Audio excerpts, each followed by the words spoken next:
మీతో ఉండడానికి ప్రభు నాకు ఇచ్చిన ఈ అద్భుతమైన సదవకాశాన్ని బట్టి దేవునికి నేను కృతజ్ఞతాస్తుతులు చెల్లిస్తున్నాను.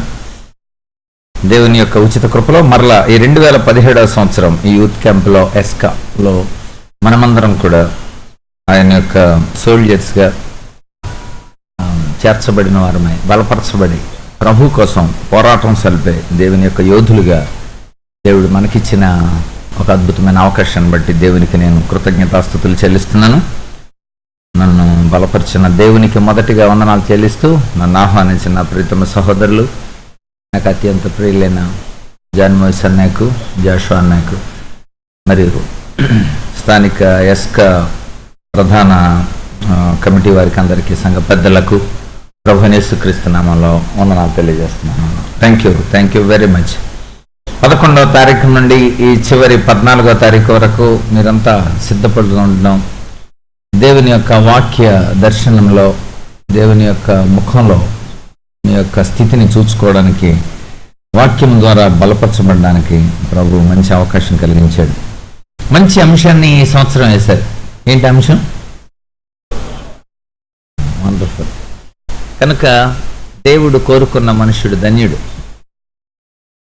చాలాసార్లు మనం ఎన్నిక చేస్తాం. మనం ఎన్నిక కంటే దేవుని ఎన్నిక ఎంత గొప్పదో, దేవుని ఎన్నికలో ఉన్న వ్యక్తుల యొక్క జీవన స్థితిగతులు, జీవన శైలి, ఈ అంశాలని మీరు ధ్యానిస్తూ వచ్చారు. అద్భుతమైన దైవ వర్తమానికులు డాక్టర్ జాన్ అబ్రహం గారి ద్వారా అనుభవజ్ఞులైన అనేక మందికి ఆధ్యాత్మిక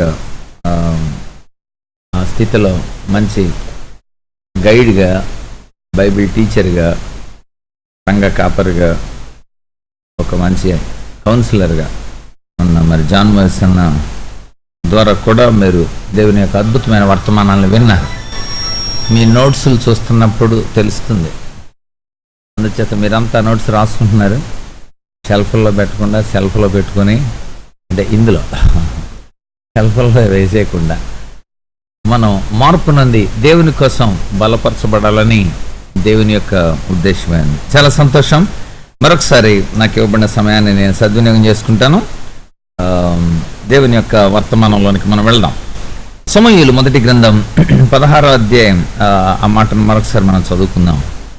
సమూయేలు మొదటి గ్రంథం 16వ అధ్యాయం 12వ వచనాన్ని చదువుదాం. అతడు వాణ్ణి పిలువనంపించి లోపలికి తోడుకొని వచ్చాను.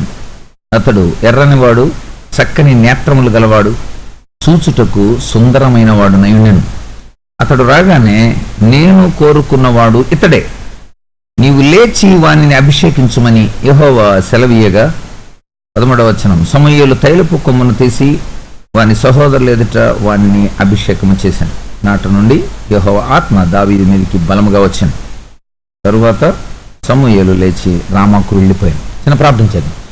ప్రేమ కలిగిన తండ్రి, నీ నామమును బట్టి నీకు కృతజ్ఞతాస్తుతులు చెల్లిస్తున్నాం. నీ కుమారుడైన యేసుక్రీస్తు ద్వారా మాకు అనుగ్రహించిన సహవాసాన్ని బట్టి, సన్నిధిని బట్టి వందనాలు. ఎస్కా ద్వారా మీరు మహిమ పొందుతున్న దాన్ని బట్టి వందనాలు. ప్రభువా, నీ బిడ్డలందరినీ సమకూర్చి నీ సన్నిధానంలో ఉంచి, నీ పాదాల ఎదుట నీ వాక్య దర్శనం ద్వారా నింపబడడానికి, రేపబడడానికి, పురుకొల్పబడడానికి మీరు అనుగ్రహించిన గొప్ప అవకాశాన్ని బట్టి వందనాలు, స్తుతులు చెల్లిస్తున్నాం. మంచి వాతావరణం మీరు అనుగ్రహించారు. నీ ఆత్మకార్యాన్ని కోరుకుంటున్నాం. సమస్తానికి మించిన క్రీస్తు సమాధానాన్ని మా హృదయాలకు, తలంపులకు కావలి ఉంచండి. ఏ మాటలు మా హృదయంలో నీ స్వరూపాన్ని ఇవ్వడానికి మీరు సిద్ధపరిచారో ఆ మాటలను మాకు అందించండి. నీ దాసుని విలువమని ప్రార్థన చేస్తున్నాం. పెదవులపై దయారసం ఉంచమని ప్రార్థన చేస్తున్నాం. నీ సిలువ చాటును మరుగుపరచమని ప్రార్థన చేస్తున్నాం. మీరే మనందరితో మాట్లాడి మహిమ పొందమని, ఆత్మ రక్షణార్థం, సంఘాల క్షేమార్థం, నీ నామ మహిమార్థమే నీ సన్నిధి ఎదుట ప్రణమిల్లుతూ ఒప్పుకుంటూ, మా ప్రభు, మా రక్షకుడు, మా మంచి బోధకుడు యేసయ్య పరిశుద్ధ నామమున స్తుతించి అర్పించుకుంటున్నాము తండ్రి. ఆమేన్. ప్రియులారా, దావీదును గురించి మీరు ఈ 3 దినాలు కూడా వరుస క్రమంలో ధ్యానించి ఉండొచ్చు నా ఉద్దేశ ప్రకారం. అయినా మరియు రికాప్చులేషన్, మరొకసారి దేవుడు రివ్యూ చేస్తున్నాడు. నేను చెప్పే విషయాలు నిన్న మొన్నట్లో చెప్పి ఉండొచ్చు మేబీ. అయినప్పటికీ కూడా దేవుడు మరొకసారి గుర్తు చేస్తున్నాడు అని మీరు భావించాల్సిన కోరుతున్నాను. నేను కోరుకున్నవాడు, చెప్పండి, నేను కోరుకున్నవాడు ఎవరితడు? రైట్, ఎవరితడు? అతని గురించి చూద్దాం ముందు. అసలు ఎవరితడు? ఎందుకు కోరుకున్నాడు దేవుడు? కోరుకోవడం ద్వారా జరిగే పరిణామాలు ఏంటి? ఈ 3 విషయాల్ని మనం ధ్యానించవలసి ఉంది. ఎవరితడు? దేవుడు చెబుతున్న మనుష్యుడు, దేవుడు వేలు పెట్టి చూపెడుతున్నాడు. అలా చాలా మంది విషయంలో దేవుడు తన ప్రత్యక్షతను అనుగ్రహించాడు, తన పిలుపుని ఏర్పాటుని దేవుడు అనుగ్రహించాడు. కనుక యెషయా యొక్క 8 మంది కుమారులలో ఒకడు. అక్కడ అదేమిటండి, మనకి 11వ వచనంలో ఏడుగురు అని ఉంది. 10వ వచనంలో యెషయా తన 7 కుమారులను పిలిచి, 17వ అధ్యాయం 12లో దావీదు యోధా బెత్లెహేం వాడని ఎఫ్రతీయుడని యెషయా అనువాని కుమారుడు. యెషయాకి 8 కుమారులు ఉండేది అని ఉంది. ఇక్కడ 7వ కుమారుడు అని ఉంది, అక్కడ 8 కుమారులు ఉన్నారు అని ఉంది కదండి. నేను చిన్న క్రైసిస్ రావచ్చు. Very good. నిజానికి ఇజ్రాయేల్ యొక్క అంటే యూదుల యొక్క ఒక అద్భుతమైన నియమావళి ఏమిటంటే, ఎవరికైనా పిల్లలు లేకపోతే వారిని వంశావళిలో చేర్చరు. దినవృత్తాంతముల 1వ గ్రంథం 2వ అధ్యాయం 13-15 వచనాలలో మనం చదివితే యూదా గోత్రం యొక్క కుటుంబ జాతి యొక్క ఆ యొక్క పేర్లు అక్కడ రాయబడ్డాయి. అంటే అక్కడ రాయబడిన విషయం చూడండి ఒకసారి. దినవృత్తాంతముల 1వ గ్రంథం 2వ అధ్యాయం 13-15 వచనాలు మనం చదివితే మనకు అక్కడ క్లారిటీ కనబడుతుంది. చదవండి అన్నమాట. యెషయి ఎలియాబును, అబినదబు, షమ్మా,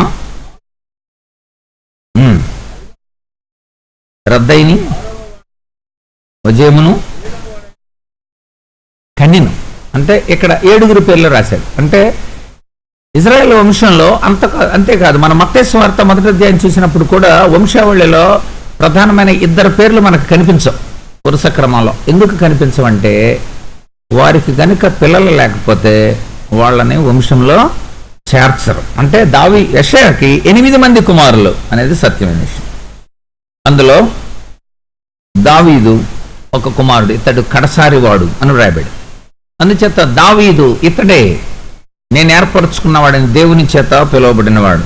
ఏ పరిస్థితుల్లో దేవుడు దావీదును కోరుకున్నాడో ఆ పరిస్థితులు ఇప్పుడు ప్రస్తుత భారతదేశంలో ఉన్నాయి.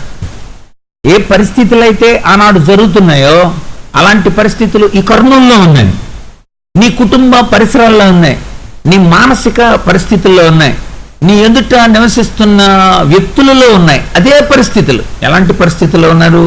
ఆ రోజుల్లో రాజు సౌలు, అవును కదా, మనకందరికీ తెలిసిన విషయం. సౌలు యొక్క పరిస్థితులను కూడా మనం గమనిస్తే, సౌలు యొక్క స్థితిగతులు, మానసిక పరిణతిని మనం గమనిస్తే, సౌలుకి దేవునికి మధ్య ఉన్న సంబంధాన్ని గమనిస్తే, ఈనాడు మన ఎదుటిన్న వ్యక్తులందరూ కూడా అలాంటి పరిస్థితుల్లో ఉన్నట్టు మనకు అర్థమవుతుంది. సమూయేలు 1వ గ్రంథంలో 13వ అధ్యాయంలో 13వ వచనంలో ఒక మాట మనం చూస్తాం. 13వ అధ్యాయం 13వ వచనం. నీ దేవుడైన యెహోవా నీకిచ్చిన ఆజ్ఞను గైకొనక నీవు అవివేకపు పని చేసితివి. అవివేకపు పని చేసితివి. అవివేకపు పనులు చేస్తున్న పరిస్థితులు నీ కళ్ళ ముందు కనబడుతున్నాయి. నీ రాజ్యాన్ని ఇజ్రాయెల్ మీద సదాకాలం స్థిరపరచడానికి యెహోవా తలంచి ఉన్నాడు. అవివేకపు పనులతో నడుస్తున్న రాజ్యంలో ఒక వివేకం కలిగిన వ్యక్తి కావాలి, ఒక వివేకంతో పనిచేసేవాడు కావాలి. అందుకే దేవుడు అన్నాడు, నీకు ఆ వివేకం నిజంగా నీ మనస్సులో నేను పుట్టించి, దేవుని ఏడల నీకు వివేకం ఉంటే, రాజ్య పరిపాలన వివేకం ఉంటే, పరిపాలన దక్షత నిజంగా నీకు ఆ డిజైర్ ఉంటే నేను నిన్ను ఏర్పాటు చేసుకుంటాను. 53వ కీర్తన 2వ చరణం చదవండి. 53వ కీర్తన 2వ చరణం. వివేకము కలిగి దేవుని వెతకువాడు కలరేమో అని ఆయన ఆకాశంలో నుండి చూస్తున్నాడు. కనుక వివేకము లేని ప్రజలు దేవుని యొక్క స్థితిగతుల్ని, దేవుని యొక్క మానసిక స్థితిని, దేవుని యొక్క ఆజ్ఞలని గుర్తించని పరిస్థితుల్లో ప్రజలు ఉంటున్నప్పుడు దేవుడు చెబుతున్నాడు, ఇదిగో అవివేకపు పనులు చేస్తున్న వాళ్ళు, వివేకము లేకుండా పనిచేస్తున్న వాళ్ళు ఈ రోజుల్లో ఉన్నారు. మీకు కనిపించట్లేదా? ఎంత చిత్రమైన విషయం అండి. 500 నోటు 1000 నోట్లు రద్దు అయితే 2000, కేవలం 2000 తీసుకోవడానికి సుమారు మైలు దూరం క్యూల్లో నిలబడతా ఉంటే, రిజర్వ్ బ్యాంక్ వాళ్లే వాటిని విడుదల చేస్తుంటే డైరెక్ట్ గా రిజర్వ్ బ్యాంక్ ఆఫ్ ఇండియా నుండే నేరుగా ఇంటిలోకి కట్టలు చేర్చబడుతున్నాయి. ఎంత బుద్ధి లేని విషయాలు జరుగుతున్నాయి లోకంలో, ఎంత అన్యాయపు విషయాలు జరుగుతున్నాయి లోకంలో, ఎంత అక్రమం జరుగుతుంది లోకంలో. ఇలాంటి అక్రమం జరుగుతున్న ఈ లోకంలో క్రమం కలిగిన వాడు ఎవడైనా ఉన్నాడా? నేనున్నాను ప్రభువా, నేను అలాంటి క్రమాన్ని అనుసరిస్తాను ప్రభువా. ఆత్మ ద్వారా మనకి క్రమం నేర్పబడుతుంది. దేవుడు తన ఆత్మను మనలో ఉంచి ఒక క్రమానుగతమైన జీవితం, గలతీ పత్రిక 5వ అధ్యాయం 25వ వచనంలో, ఆత్మానుసారముగా నడుచు వారమైతిమా, మనం క్రమంగా నడుచుకుంటాం. దేవుని ఆత్మను మనకిచ్చి ఒక క్రమాన్ని నేర్పడానికి దేవుడు ఇష్టపడ్డాడు. ఒక వివేకం కలిగి దేవుని కోసం బ్రతికేవాడు దేవునికి కావాల్సి వచ్చింది. ఈరోజు నిన్ను కూడా దేవుడు అడుగుతున్నాడు అన్నమాట. ఏమనంటే, నీకు దేవుని ఎడల వివేకంతో దేవుని యొక్క ఆజ్ఞల్ని, దేవుని యొక్క సన్నిధిని కోరుకునేవాడువేనా నువ్వు? అక్కడ రాయబడింది, నీ రాజ్యం నిలవదు, యెహోవా తన చిత్తానుసారమైన మనస్సు కలిగిన ఒకరిని కనుగొని ఉన్నాడు. అంటే దేవుని చిత్తాన్ని నెరవేర్చట్లా సౌలు. దేవుని చిత్తాన్ని నెరవేర్చని పరిస్థితుల్లో దేవునికి ఇష్టమైన పనులు జరిగించట్లా ప్రజలు. దేవుని చిత్తం, ఈ పదాన్ని ఎక్కువ వాడుతుంటారు కానీ తమ జీవితాల్లో దేవుని చిత్తం ఉండదు. స్వతహాగా తమ ఉద్దేశాలను నెరవేర్చుకోవడమే తప్ప చిత్తం అంటే ఇష్టం. దేవునికి ఇష్టమైన కార్యాలు, దేవుడు కోరుకున్న కార్యాలు, ప్రతివాడు తనకి ఇష్టమైన త్రోవకు తొలిగెను. ఇప్పుడు కూడా అలాగే తొలిగే ఉన్నారు. దేవుడు అడుగుతున్నాడు, నువ్వు నా ఇష్టానుసారంగా నడుస్తావా? నేను నిన్ను ఎందుకు కోరుకుంటున్నానంటే నువ్వు నా ఇష్టానుసారంగా నడవాలని. ఇక్కడ కూడా దేవుడు అదే కోరుకుంటుంది నిన్ను కూడా. పరిస్థితులు ఇలా ఉన్న పరిస్థితుల్లో నువ్వు నా ఇష్టానుసారంగా నడుస్తావా? నేనున్నాను ప్రభువా అని నువ్వు చెప్పగలవా నా ఎదుట? నిజంగా నన్ను నువ్వు కోరుకున్నావా?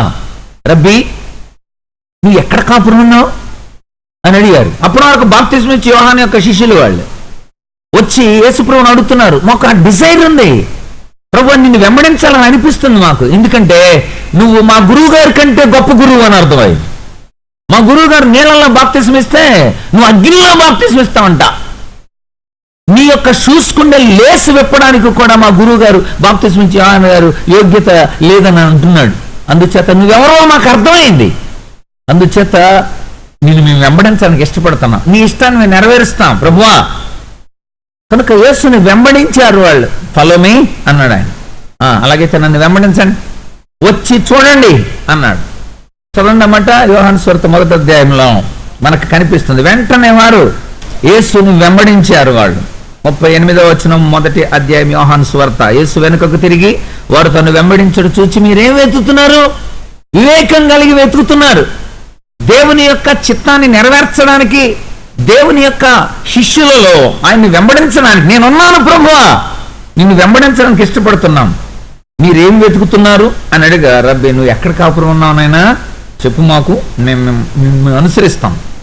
అప్పుడు యేసు ప్రభు అన్నాడు, వచ్చి అబ్బాయి నా సన్నిధానానికి రండి, నా దగ్గరికి రండి, నన్ను ఫాలో అవ్వండి, నా వశములో ఉండండి. నా యొక్క ఇష్టానుసారులుగా మీరు బతుకుతుంటే మీ ద్వారా నేను గొప్ప కార్యాలు చేయిస్తాను నేను. కనుక దేవునికి ఇష్టలైన వారిని కొండ మీదకి పిలుచుకుంటాడు ఆయన. ఆయన తనకిష్టులైన వారిని కొండ మీదకే పిలుచుకున్నాడు. మార్కు సువార్త తనకిష్టమైన వాళ్ళు పిలిచాడు. నువ్వు కూడా ఆయనకి ఇష్టానుసారుడుగా ఉండడానికి ఇష్టపడితే నువ్వు కూడా కొండ మీద ఉండడానికి యోగ్యుడివే. దావీదు దేవునికి ఇష్టానుసారుడుగా ఉన్నాడు. దావీదు దేవుని యొక్క చిత్తాన్ని నెరవేర్చబడ్డానికి దేవుని చేత ఎన్నిక చేయబడుతున్నాడు. నువ్వు కూడా ఇక్కడ కూడా అదే అన్నాడు. దిస్ ఇస్ దేవుని యొక్క ఉన్నతమైన కోరిక. అది ఏమిటది? తన చిత్తానుసారమైన మనస్సు కలిగిన ఒకడున్నాడు. నేను కూడా ఉన్నాను ఆయన ఆ లిస్టులో. ఒక్కడు నేను కూడా ఉన్నా అని చెప్పగలగాలి మనం. దేవుడు నీ గురించి సాక్ష్యం చెబుతున్నాడు. నువ్వు నా కోసం పనిచేయడానికి నీ ఎబిలిటీ కాదురా నాకు కావాల్సింది, నీ అవైలబిలిటీ, నీ యొక్క గొప్పతనం కాదు, నీ చదువు సంస్కారాలు కాదు నాకు కావాల్సింది, నువ్వు నాకు ఎంత అందుబాటులో ఉన్నావు. సౌలు మరి ఏం చూసుకొని విడిచిపడ్డాడో చాలా విచారకరమైన విషయాలు, చాలా విషయాలలో సౌలు పొరపాట్లు చేయడం మనకు కనిపిస్తుంది. దేవుడు నేరుగా, సూటిగా, డైరెక్ట్గా తన లేఖనాన్ని ఎప్పటికప్పుడు చెబుతూ ఉన్నా కూడా, రుజువిస్తున్నా కూడా దేవుని చిత్తాన్ని ఎరగకపోతే ఎలాగా? ఇన్ని కోటాలు పెట్టి, ఇన్ని మీటింగులు పెట్టి, ఎంతమంది దైవజనుల చేత మనతో బోధిస్తూ, అబ్బాయి నా చిత్తాన్ని నువ్వు నెరవేరుస్తావా?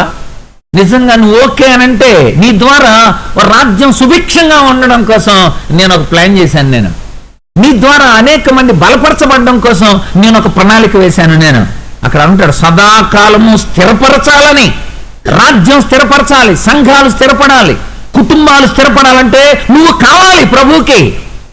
నీ ద్వారా దేవుడు గొప్ప కార్యం చేయబోతున్నాడు. ప్రభువా నీ యొక్క పిలుపుని నేను అర్థం చేసుకుంటున్నాను నాయన. అందుకే అక్కడ రాయబడింది, ఇజ్రాయేలీల మీద సదాకాలము స్థిరపరచాలని యెహోవా తలంచిన. అది జరగలేదు సౌలు ద్వారా. దేవుని యొక్క ఉన్నతమైన ఆలోచన తనలో నెరవేరడానికి మనం అంగీకరించాలి. ఈ మధ్య మా నాన్నగారికి అనారోగ్య పరిస్థితుల్లో హాస్పిటల్కి తీసుకెళ్ళాం. ఆయన తీసుకెళ్తే అక్కడ స్టేట్మెంట్ ఏంటంటే ఆయన శరీరం అక్కడ చేసే ప్రతి ట్రీట్మెంట్కి సహకరిస్తుందంట. సహకరిస్తుంది, శరీరం సహకరిస్తుంది గనుక వాళ్ళు చేసే ట్రీట్మెంట్ వలన చాలా త్వరగా 4వ రోజున ఆయన లేచి వచ్చేసారు ఇంటికి. శరీరం సహకరిస్తుంది. సహకరించకపోతే డాక్టర్లు వెంటనే చేతులు ఎత్తుతారు. ఏమన్నారు తెలుసా? అలాంటి కార్యమే ఒకటి జరిగింది. మళ్ళీ మేము తీసుకెళ్ళిన ఒక పేషెంట్ని ఒక ప్రమాదకరమైన పరిస్థితుల్లో మా కారులో తీసుకుని ఏలూరు ఆశ్రమ హాస్పిటల్కి. అక్కడ డాక్టర్స్ అంటారు, మేము ఎన్ని ప్రయత్నాలు చేస్తున్నా ఆమె అన్కాన్షియస్లో ఉంది. మేము చేసే ప్రతి ప్రయత్నానికి ఆమె శరీరం సహకరించట్లే, ఆమె బాడీ సహకరించట్లే. మేమేం చేయగలమండి? చాలాసార్లు దేవుని వాక్యం మిమ్మల్ని బలవంతం చేస్తున్నప్పుడు మీరు అంగీకరించకపోతే వాక్యం నిష్ప్రయోజనం అవుతుంది. హెబ్రీయులకు రాసిన పత్రిక 4వ అధ్యాయం 2వ వచనం చదవండి. హెబ్రీయులకు రాసిన పత్రిక 4వ అధ్యాయం 2వ వచనం చదవండి. అక్కడ రాయబడి అనమాట, మనకు కూడా స్వార్థ ప్రకటింపబడింది కానీ వినిన వారితో విశ్వాసం కలిగిన వారై ఉండలేదు. చాలా మంది విన్నారు, విశ్వాసం కలిగింది చాలా మందికి. ఎస్, దేవుడు నన్ను ఏర్పాటు చేసుకున్నాడు. ఒక రాజ్యం స్థిరపరచబడాలంటే, దేవుని చిత్తం లేక దేవుని ఇష్టం నెరవేర్చబడాలంటే ఒకరు కావాలి. నేనున్నాను ప్రభువా ఆ రాజ్య స్థిరత్వం కోసం, ఆ సంఘం యొక్క స్థిరత్వం కోసం, ఆ యొక్క కుటుంబాల స్థిరత్వం కోసం నేనుంటాను ప్రభువా అని అనేవాడు లేడు. అలాంటి విశ్వాసం నేను కనుగొందునా? అలాంటి విశ్వాసం పొందిన వాళ్ళు అనేక మంది మీ కళ్ళ ముందు కనపడుతూ ఉన్నప్పుడు అక్కడ రాయబడిన మాట, మీరు కూడా వారి వలె విశ్వాసము కలిగిన వారి వలె మీరు ఉండలేదు, వారితో కలిసి ఉండలేదు గనుక విన్న వాక్యము వారికి నిష్ప్రయోజనమైందంట. ఎంత విచారకరమైన విషయం. వాక్యాన్ని విన్నారు మీరు, వాక్యాన్ని రాసుకున్నారు మీరు, కానీ రాజ్య స్థిరత్వంలో మీ పాలిభాగం లేదు. దేవుడు లెక్కడగడా? ఖచ్చితంగా లెక్క అడుగుతాడు. ఇంట్రాస్పెక్షన్, అంతరీక్షణ పద్ధతి. మన జీవితాన్ని ఒకసారి పరిశీలన చేసుకోవాలి. దేవుడు ఏ పరిస్థితుల్లో, రాజ్యం ఎక్కడ చూసినా, ఎవరు విడుదల చేస్తుంటే అసలు ఒక్కొక్క నోటు తీసుకోవటానికే ఇబ్బందికరమైన పరిస్థితి. ఏదో చెబుతుంటారు, ముందు 500 వెనకాల 1000 నోటు ఉన్నట్టు. ఇటలలో తెలియని పరిస్థితులు, అంత భయంకరమైన పరిస్థితుల్లో, ఇబ్బందికరమైన పరిస్థితులు ఉంటున్న టైంలో డబ్బు మార్పిడి చేస్తామని బస్తాలతో 2000 నోట్లు తీసుకుని వచ్చారు విజయవాడకి. చిత్రమైన విషయం ఏంటండి, ఒక నోటు కోసం మైలు దూరం నిలబడుతున్న పరిస్థితిలో అవినీతి, అక్రమం, ఇలా ఉన్న పరిస్థితుల్లో నీతిగా నేను ఉంటాను ప్రభువా, నీ రాజ్యాన్ని వ్యాప్తి చేస్తాను ప్రభువా, నీ రాజ్య స్థిరత్వం కోసం నీ ఉన్నతమైన ఆలోచనని నెరవేరుస్తాను ప్రభువా, నిష్ప్రయోజనం కానివను వాక్యము ఫలించి ఎదిగి నా జీవితం ద్వారా అనేక మందికి మేలు పొందే వ్యక్తిగా నేనుంటాను ప్రభువా అని అనేవాళ్ళు కావాలి ఈరోజు. అది ప్రభువు కోరుకునేది. చిత్తానుసారమైన వ్యక్తిని నేను నియమిస్తాను. దేవుడు నియమిస్తున్నాడు. నీకు ఆహ్వానం వచ్చింది. 15వ అధ్యాయానికి రండి. సమూయేలు మొదటి గ్రంథం 15వ అధ్యాయం 22వ వచనంలో మళ్ళీ గుర్తు చేశాడు. తాను సెలవిచ్చిన ఆజ్ఞను ఒకడు గైకొనటం వలన యెహోవా సంతోషించినట్లు. అంటే దేవుడు దేని ద్వారా సంతోషించాలనుకున్నాడు తెలుసా? ఆయన ఆజ్ఞను గైకొనేవాడు కావాలి. ఎస్ లార్డ్, నువ్వు చెప్పినట్టు నేను చేస్తాను నాయన, నీ ఆజ్ఞను నేను గైకొంటాను ప్రభువా. ఆయన సంతోషించేది ఆయన ఆజ్ఞలను గైకొని వారి ఎడల ఆయన సంతోషించేవాడే ఉన్నాడు. ఆయన నీతో కూడా ఇదే మాట చెప్తున్నాడు, ఆజ్ఞలను గైకొంటే నేను సంతోషిస్తా. నేను చెప్పిన మాట వింటే. యెరూషలేముతో దేవుడు ఏం చెప్పాడు? లూకా సువార్త 19:42.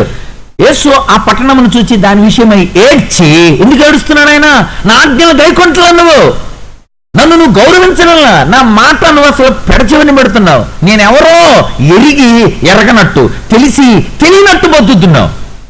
19:42. యేసు ఆ పట్టణమును సమీపించి దాని విషయమై ఏడ్చి, నీవును ఈ నీ దినమందేను సమాధాన సంబంధమైన సంగతులు నువ్వు తెలుసుకునే నేడలా నీకెంతో మేలు. ఎంత గొప్ప దేవుడు నిన్ను ప్రభావితం చేస్తున్నాడు, ఎంత గొప్ప దేవుడు నిన్ను పిలుస్తున్నాడు, ఎంత గొప్ప దేవుడు నీకు ఈ ఆహ్వానం ఇచ్చాడు. ఒకడు ఆజ్ఞను గైకొనటం వల్ల నేను సంతోషించాలని అనుకున్నానయా, నువ్వు నా ఆజ్ఞను గైకొంటా, నీ ఇష్టాన్ని నెరవేరుస్తున్నావు. ధనవంతుడు పాతాళంలోకి చేర్చబడ్డానికి గల కారణం ఏంటి? అక్కడ లాజరుకు రొట్టె ముక్కలు వేయకపోవడమే కాదు కారణం. అక్కడ అబ్రహాము చేత ఏమని సాక్ష్యం చెప్పించాడు? అక్కడ లూకాసు వార్త 16వ అధ్యాయం కదా, చదవండి. అక్కడ అమ్మంట ఏంటి అసలు అక్కడ రీజనింగ్ చెప్పాడు. అసలు మేజర్ రీజన్ ఏంటి అక్కడ? 16వ అధ్యాయం 25వ వచనం. అందుకు అబ్రహాము, కుమారుడా, నీ జీవిత కాలమందు నీకిష్టమైనట్టు అనుభవించావు, అది తప్పు. నీ ఇష్టమే నెరవేర్చుకున్నావు, నువ్వు నీ చిత్తాన్ని నెరవేర్చుకున్నాను, నా ఆజ్ఞలు గైకొనలేదు, అది తప్పు. ధనవంతుడిగా ఉండటం తప్పు కాదు, ధనాన్ని బట్టి విర్రవీగి దేవుని ఆజ్ఞలు మర్చిపోవడం తప్పు. బలం ఉండటం తప్పు కాదు, బలాన్ని బట్టి బలాన్ని శరీరానికి ఆస్పదం చేసుకొని దేవుని ఆజ్ఞను మర్చిపోవటం తప్పు.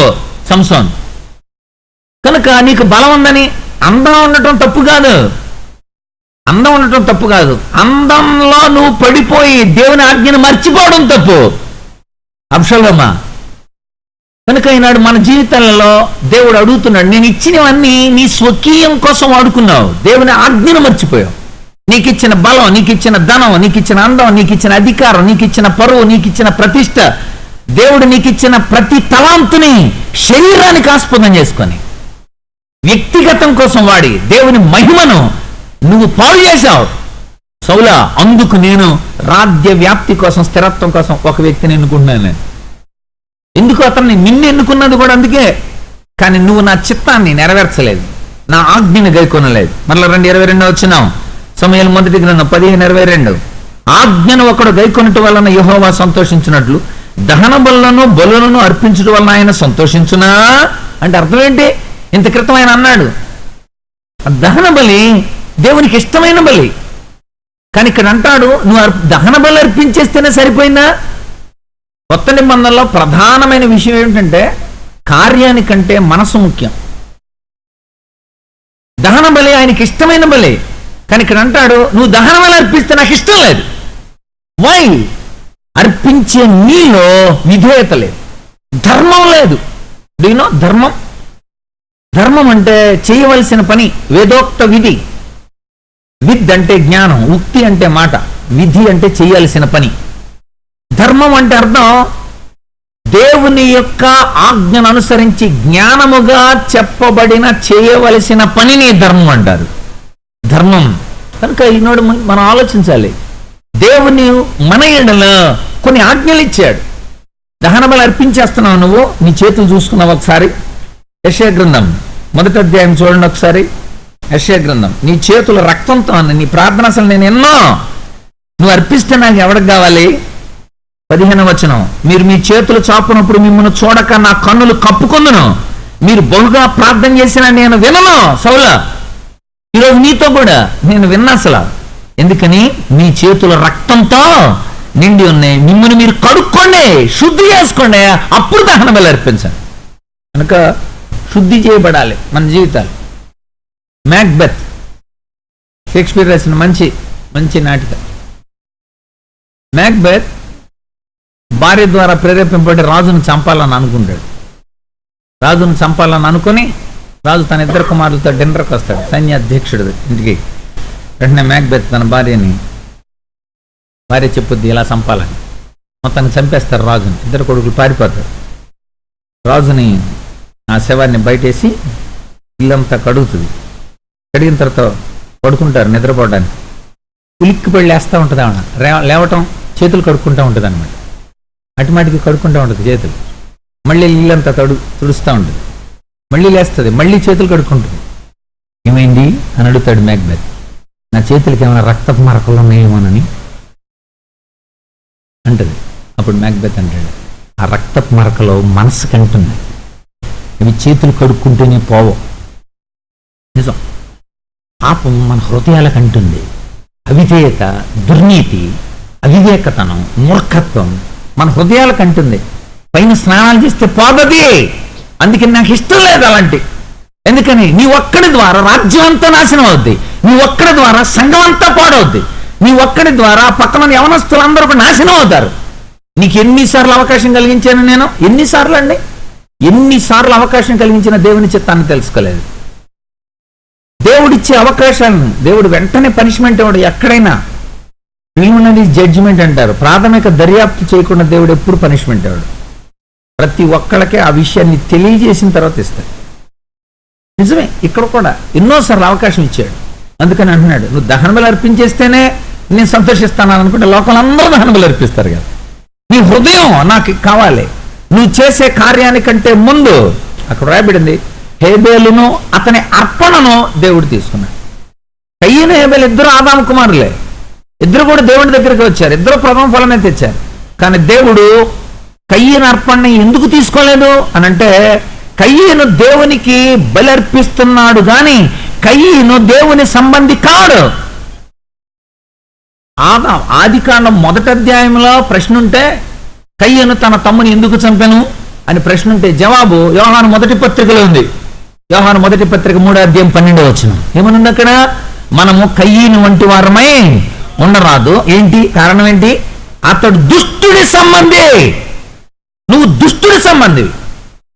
దేవుని యొక్క మాట వినకుండా సొంత ఆజ్ఞల్ని సొంత చిత్తాన్ని నెరవేర్చుకున్నాడు దుష్టుడి సంబంధి. ఎందుకని? దేవుడి యొక్క మాటల్ని ప్రతివాదిగా, అంటే అర్థం దేవునికి వ్యతిరేకంగా నువ్వు కార్యాలు చేస్తున్నావు. యోహాను సువార్త 8వ అధ్యాయం 44వ వచనం ఏమనుంది అక్కడ? యోహాను సువార్త 8:44 ఏమనుంది? చదవండి అక్కడ మాటలో, మీరు మీ తండ్రి యొక్క అపవాది సంబంధులు, మీరు తండ్రి యొక్క దురాశలను నెరవేర్చుకోరుచున్నారు. ఆది నుండి వాడు నరహంతకుడై ఉండి. ఇప్పుడు ఆలోచించండి, కయ్యను నరహంతకుడు ఎలా అయ్యాడు? దుష్టుడి సంబంధి. ఆది నుండి వాడు నరహంతకుడై ఉండి సత్యమందు నిలిచిన వాడు కాడు. వాని యందు సత్యమే లేదు. వాడు అబద్ధం ఆడినప్పుడు తన స్వభావాన్ని అనుసరించి అబద్ధం ఆడుతున్నాడు. వాడు అబద్ధికుడు, అబద్ధానికి జనకుడు. ఆడికి నువ్వు కుమారుడు అయి ఉన్నావా? అందుకోసమే నిర్లక్ష్యం చేస్తున్నావు నా మాటల్ని, లెక్క చేయట్లేదు నా మాటల్ని. దహనబలి అర్పిస్తున్నట్టుగా కనబడుతున్నావు. ఆరాధన అనే పేరుతో చేతులు 2 పైకి తట్టి ఊగుతున్నావే తప్ప నీ హృదయం నా ఎదుట మోకరించలేదు. దేవుని ఎదుట నువ్వు విధేయత చూపించే స్వభావం లేదు సౌలా. కనుక అందుకు తీసేస్తున్నాను. దేవుడే తన యొక్క ఆజ్ఞను గైకొనకపోతే నిశ్చయముగా నీ పాపం నిన్ను పట్టుకుంటుంది. సంఖ్యాకాండం 32:23 ఏమనుంది? మీరు అట్లు చేయని యెహోవా దృష్టికి పాపం చేసిన వారు అవుతారు. కనుక మీ పాపం మిమ్మల్ని పట్టుకుంటుంది, మీ పాపం మిమ్మల్ని తరుముతుంది. దానికి కారణం నువ్వే. స్వకీయ స్వీకృతమైన పొరపాటు అది. కనుక దేవుడు గుర్తు చేస్తా ఉన్నాడు అనమాట. ఎందుకు తీసేస్తున్నాను రాయించాడు ఇక్కడ. ఎందుకు నేను వెర్రివాడ అన్ని నాడే అనుకుంటున్నావేంటి? నా బలమని అనుకుంటున్నావు. లూకా సువార్త 12:17 ఏమని చెప్పాడు? అతడు ఇట్లా అనుకున్నాడు. ఏమని? చదవండి అక్కడ మాట. అప్పుడు అతడు, నా పంట సమకూర్చుకోవడానికి నాకు స్థలం లేదు గనుక నేనేమి చేతునని తనలో తాను ఆలోచించుకొని నేను ఎలాగూ చేతును, నా కొట్లు విప్పి వాటికంటే గొప్ప వాటిని కట్టించి అందులో నా ధాన్యం అంతటిని నా ఆస్తిని సమకూర్చుకొని నా ప్రాణంతో, మాటికి అలా మాట్లాడొచ్చు అంటున్నావు. నా ప్రాణంతో, నా ఆస్తి, నా కొట్లు, నా గుడ్లు, నా అన్ని నా అన్నావు కదా. చెప్పు కదా అది. నా బలం, నా జ్ఞానం, నా తెలివి, నా అందం, నా ఎత్తు, నా పలుకుబడి అని అనొచ్చా నువ్వు? నేను నీకు ఇచ్చింది రాజ్యం, నేను నీకు ఇచ్చింది పదవి, నేను నీకు ఇచ్చింది అధికారం, నేను నీకు ఇచ్చింది తెలివితేటలు, నేను నీకు ఇచ్చింది సమస్తమైన ఈ యొక్క సౌభాగ్యం. కానీ మర్చిపోయి నీ ఇష్టానుసారంగా ప్రవర్తిస్తే ఉండో. దేవుడు ఎంత కృపామయుడు. ఈ సంవత్సరం కూడా ఉండనేమో అంటున్నాడు. ఈ సంవత్సరం కూడా ఉండనే ప్రభువా, ఎరువేస్తాం, మళ్ళీ కీటకనాశిని కొడతాం నాయనా. ఈ సంవత్సరం కూడా ఉండనే నాయన, 2017 కూడా లేపేకి నాయనా. ద్రాక్ష తోటలో అంజూరపు చెట్టు మనమే. ఫలించడానికి దేవుని యొక్క సన్నిధిని అనుభవించి ఎదగడానికి కోసం దేవుడిచ్చే అవకాశాలను చూడండి. అక్కడ ఆజ్ఞను గైకొనుటయు పొట్టేళ్లకు అర్పించట కంటే మాట వినుట శ్రేష్టం. మాట వినలేదు, నువ్వు తిరుగుబాటు చేసేసావు. నువ్వు అక్కడ రాయబడిన మాట చాలా చక్కగా చెబుతాడు. అక్కడ మాట వినుట శ్రేష్టం. కింద ఏమంటాడు? తిరుగుబాటు చేయుట సోది చెప్పుటను పాపంతో సమానం. నువ్వు అదే చేశావు, తిరుగుబాటు చేశావు, లెక్క చేయలేదు నా మాటను. తర్వాత ఏమంటాడు చూడండి, మూర్ఖతను అగపరచుట మాయా విగ్రహమును గృహదేవతలను పూజించుటతో సమానం. యెహోవా ఆజ్ఞను విసర్జించేవు గనుక నువ్వు రాజుగా ఉండకుండా ఆయన నిన్ను విసర్జించను. నువ్వు దేవుణ్ణి విడిచిపెట్టేశావు, ఇప్పుడు దేవుడు విడిచిపెట్టి టైం దగ్గర పడింది.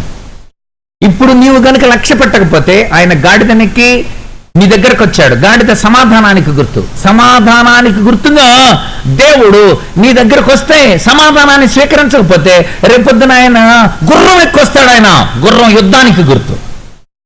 ఆ రోజుల్లో గలిలయ, సమరయ, ఇదూమియ, దెకపోలి ఏ ప్రాంతాల్లో కూడా గుర్రాలు కనబడవు. ఎందుకంటే గుర్రం యుద్ధానికి గుర్తు. ఆ రోజుల్లో రాజు గాడిదని ఎక్కువస్తే అందరూ కూడా ఖర్జూర మాటలతో సమాధానంగా వచ్చాడని అందరూ కూడా స్వాగతం పలికేవారు. అదే రాజు మధ్యాహ్నానికి అలా గుర్రం ఎక్కువస్తే అందరూ తలుపులు వేసేసుకొని కిటికీలు మూసేసుకుంటారు. ఎందుకంటే అది యుద్ధం అని అర్థం. ముందే చెబుతున్నాడు, నేను మళ్ళీ యుద్ధంతో వస్తాను నేను మీ దగ్గరికి. రాజ్యాన్ని ఎవరైతే గుర్తించలేదో, దేవుని యొక్క మాటను ఎవరైతే అంగీకరించలేదో చేట పట్టుకొని వస్తా. అంతేకాదు, నేను అగ్ని తీసుకొని వస్తా, త్రాసు తీసుకొని వస్తా, చీపురు తీసుకొని వస్తా. దేవుడు ఎన్నిసార్లు చెప్పాడు. కనుక గుర్తించకపోతే, తిరుగుబాటు చేస్తే, ఆజ్ఞను గైకొనకపోతే నేను తీసేస్తున్నాను. తిరుగుబాటు చేయుట సోది చెప్పుటనే పాపంతో సమానం. మూర్ఖత కనపరచుట మాయా విగ్రహాన్ని పూజించడంతో సమానం. ఆజ్ఞను విసర్జించావు కనుక రాజుగా ఉండకుండా నేను కూడా విసర్జిస్తున్నా. కనుక అక్కడ ఎంత చక్కని clarification, the adverb clause of reason. ప్రతి దానికి కారణాంశాలను చెబుతున్నాడు. ఇందులో మనం కనబడుతున్నాం, ఇందులో సమాజం కనబడుతుంది. కనుక నీ అవసరత చాలా ఉంది. ప్రభువా నేనున్నాను నాయన. ఒకడు మంచి సామాజికవాది చెబుతుంటాడు. ఏమని తెలుసా? ఏమండి, మనం ఒక్కడం మారిపోతే మారిపోతుంటారా సమాజం? నువ్వు ఒక్కడే నీతిమంతుడు. ఏంటది సముద్రంలో కాకిరెట్ట అన్నాడు ఒక ఆయన. అంటే ఏంటంట దాని అర్థం ఏంటంటే, ఏముంది అక్కడ, నువ్వు చేసేది ఏం మార్పు ఉంటుందో? ఏం మార్పు లేదు. దేవుడు ఏమంటాడు తెలుసా? వ్యక్తిగతంగా నీ స్థితి ఏంటి? నువ్వు ఒక్కడు, అలాగ అనేక మంది ప్రభు కోసం కావాలి. ఆయన దేవునికి మందిగా అది కావాల్సింది. తన హృదయం దేవునికి స్థానం ఇచ్చిన వ్యక్తులు కావాలి. అందుకని అంటాడు, నీకంటే ఉత్తముణ్ణి నేను కోరుకుంటున్నా. 15వ అధ్యాయం 28వ వచనం. అప్పుడు సమూయేలు అతనితో ఇట్లెను, నేడు యెహోవా ఇశ్రాయేలీయుల రాజ్యమును నీ చేతిలో నుండి లాగివేసి నీకంటే ఉత్తముడైన వారికి అప్పగించబోతున్నాను. నేను తీసేస్తున్నా. ఉత్తముడు అంటే ఇట్స్ గుడ్. ఒక మంచోడు కావాలి నాకు. మంచితనం దేవునికి కావాలి. నీ స్వకీయమైన మంచితనం కాదు. అసలు మంచోడు ఎవడు లేడని ఉంది బైబిల్. మీకు 7:4 అంటాడు, వారిలో మంచివారు ముండ్ల కంచె వంటి వారు, వారిలో యథార్థవంతులు ముండ్ల కంచె కంటేనూ ముండ్లుగా ఉన్నారంట. నీ మంచితనం కాదు, దేవుని మంచితనం. God is good. ఆయన ఉత్తముడు. ఆ ఉత్తమమైన లక్షణాలను నువ్వు కలిగి ఉంటే నువ్వు మంచోడు. దేవుని లక్షణాంశం నీ లోపలికి రావాలి. దేవుని గుణగణాలు నీలో ఉండాలి. దేవుని దృష్టిలో మంచోడుగా ఉండాలి. కొంతమంది తమ దృష్టికి చాలా మంచోళ్ళు ఉంటారు, తమ స్నేహితుల దృష్టిలో మంచోళ్ళు ఉంటారు. తల్లిదండ్రులు పిల్లలు ఎన్ని తప్పుడు పనులు చేసినా బయట చెప్పేటప్పుడు మా వాడ నాకే చెప్పి చేశాడు అంటుంటారు. Average of India. అలా చేసుకోకపోతే తెల్లారి నుండి, అందుకోసం ఆడపిల్ల చేసినా మగవాడు చేసినా తల్లిదండ్రులు చెప్పే విధానం అది. వాళ్ళ దృష్టిలో ఒక్కొక్క టైం వస్తుంది, ఆ టైం వరకు కూడా మంచోడే అని చెబుతారు. ఇక ఆ తర్వాత నుంచి చెప్పేదని తెలుసా? ముద్దు పెడతలేదమ్మా. అప్పుడే ముద్దు పెడతంటే వద్దని ఏడ్చాడమ్మా, ఇప్పుడు నేను ఏడుతున్నా ముద్దు పెడతలేదమ్మా. ఎంత కంపారిజన్ చేసి చెబుతుంటారు మళ్ళీ. మనుషుల దృష్టిలో మంచోళ్ళు అవటానికి కోసం చాలా టెక్నిక్స్ ఉన్నాయి. నెట్ల నిండా అలాంటివి. భార్యని నీ భార్య కొంగును భర్త ఉండాలంటే ఈ క్రింది లక్షణాలు పాటించండి. భార్యను గుప్పిట్లో పెట్టుకోవాలా? అలాగైతే మీరు ఇవి పాటించండి. ఎన్ని టెక్నిక్స్ అనుకున్నారు? సైకలాజికల్గా మేము అప్పుడప్పుడు వీటిని సెర్చ్ చేస్తున్నప్పుడు ఎన్నెన్నో ఉంటుంటాయి అన్నమాట. అంటే భార్య కొంగుకి భర్తను ముడేసుకోవాలంటే టెక్నిక్లు. మనుషుల్ని సంతోషపరచాలంటే, మంచివాడుగా బతకాలంటే లోకంలో చాలా సిద్ధాంతాలు ఉన్నాయి. కానీ దేవుడు చెప్పేది ఏంటంటే, నా మాట వినంతే. నా మాట వింటమే నీలో మంచితనానికి నాంది. నా అడుగు జాడల్లో నడవాలి. అందుకే నా రక్తం కార్చింది. నా రక్తం నీ లోపల ఉంటే, ఎవడైతే మాట వింటాడో, ఎవడైతే నేను చెప్పినట్టు చేస్తాడో వాడు తన పాపాలు ఒప్పుకుంటాడు, నా బిడ్డ అవుతాడు, నా రక్తం ద్వారా కడగబడి నా ఇంట్లో చేర్చబడతాడు, నేను వాడి తండ్రిగా ఉంటాను, మంచోడుగా ఉంటాడు. దేవుని దృష్టిలో మంచోడు. గలతీ 1:10 ఏమనుంది అక్కడ? మేము మనుషుల దృష్టికి మంచివాళ్ళు ఉందామని అనుకున్నా, ఒకవేళ మనుషుల దృష్టికే మంచివాళ్ళుగా నేను కనబడిన యెడల నేను దేవుని దాసుడిని కాకపోదును. చదవండి అక్కడమాట. ఇప్పుడు నేను మనుషుల దయను సంపాదించుకొని చూస్తున్నానా? జనాలు గొడవ పెట్టేస్తున్నారు, ప్రభువా వాళ్ళంతా ఏంటి ఆలస్యమైపోయింది అని అంటున్నారు. నాకు చాలా ఫీల్ అయ్యింది. నేను ఒక రాజుగా ఉండి నేను ఏంట్రా ఇలా అంటున్నారని నేనే అర్పించేశాను. చేసేస్తావు అలాగ నువ్వు? దేవుడు నియమించిన నియమాన్ని ఉల్లంఘించి నీ బాధ్యతను మర్చిపోయి ఇతరుల బాధ్యతలు వచ్చేసి అది పడిపోతున్నారు, గబగబ వెళ్ళిపోయి భుజం అడ్డు పెట్టేస్తావా? దేవుడు ఒక నియమించిన నియమావళి ఉంది, అది దానికి బాధ్యులైన వారు బాధ్యత తీసుకోవాలి. నీ బాధ్యత ఏంటో నువ్వు చూసుకోవాలి. ఇక్కడ రాయబడిన మాట, నేను మనుషుల దయను సంపాదించుకొని చూస్తున్నానా, దేవుని దయను సంపాదించుకొని చూస్తున్నానా? నేను మనుషులను సంతోషపెట్టు కోరుచున్నానా? నేను ఇప్పటికీ మనుషులను సంతోషపెట్టేవాడిని అయితే క్రీస్తు దాసుడను కాదు. ఎందుకు కాదంటే నువ్వు దేవుని యొక్క ఆజ్ఞను నెరవేరుస్తూ ఉన్నప్పుడు దేవుని సంతోషపెట్టేవాడివి. నువ్వు అలా చేయట్లేదు కనుక నీకంటే ఉత్తముణ్ణి నేను ఎన్నుకోబోతున్నాను. ఎంత అవమానకరమైన విషయం. నేను రాజ్యాన్ని నీ నుండి తీసివేస్తున్నా.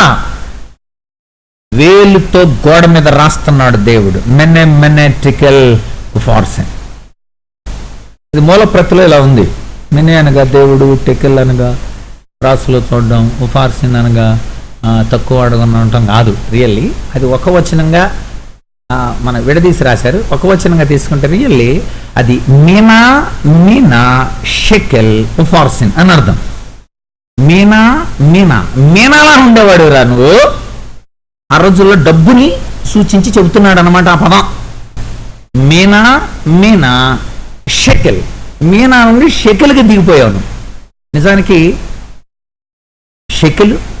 షెకెల్కి 60 రెట్లు మీనాకి 50 రెట్లు తలాంతు అనమాట. అంటే ₹1 మీరు షెకెల్ అని అనుకుంటే 60 రూపాయలు ఏంటనమాట మీనా. 300 రూపాయలు ఏంటంటే టాలెంట్. మీరు తెలుసుకున్న ఆ 3 అలా వేసుకుంటే మీకు అర్థమైంది. టాలెంట్, దాని కింద మీనా కింద షెకెల్. అంటే షెకెల్కి 60 రెట్లు మీనాకి 50 రెట్లు టాలెంట్. ఇప్పుడు దేవుడు ఏమంటున్నాడు తెలుసా? నువ్వు మీనాలా ఉండేవాడివి, కానీ ఏమైపోయావు? షెకెల్ అయ్యావు. 60 రెట్లు కిందకు పడిపోయావు, డౌన్ అయ్యావు. పైగా ఇప్పుడు నేను చూస్తే ఉఫార్సిన్ అంటే సగం అని అర్థం. అంటే షెకెల్లో 1/2 షెకెల్ అయ్యావు మళ్ళీ. కనుక నీలో క్వాలిటీ పడిపోతుంది కదా, తీసేస్తున్నాను అంతే. నీలో మంచితనం లేదు. మందు తాగుతావా? దేవుని మందిరాలను అపవిత్రం చేస్తావా? దేవుని బిడ్డల్ని లెక్క చేయకుండా తిరిగి చూస్తావా? దేవుని ఆజ్ఞలు ఉల్లంఘిస్తావా?